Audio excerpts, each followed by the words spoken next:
ఇప్పటి వరకు మనం ఎవరం కలియుగ ప్రత్యక్ష దైవమైనటువంటి వెంకటేశ్వర స్వామిని ఇలా చూసి ఉండమేమో.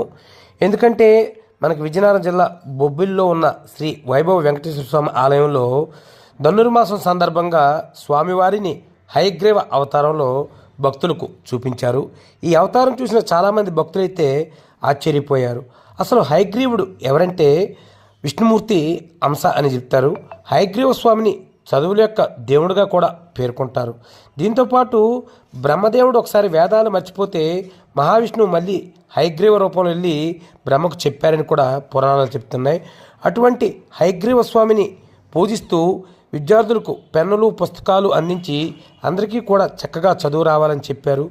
దీంతోపాటు అక్కడ బొబ్బిలి తాండ్రపాపారాయుడు వంశస్థుడైన ఎమ్మెల్యే బేబీనైనా వెళ్ళి స్వామివారిని దర్శనం చేసుకొని అందరూ సుఖ సంతోషాలతో ఉండాలని పూజలు చేశారు. మీరు చూడండి స్వామివారిని.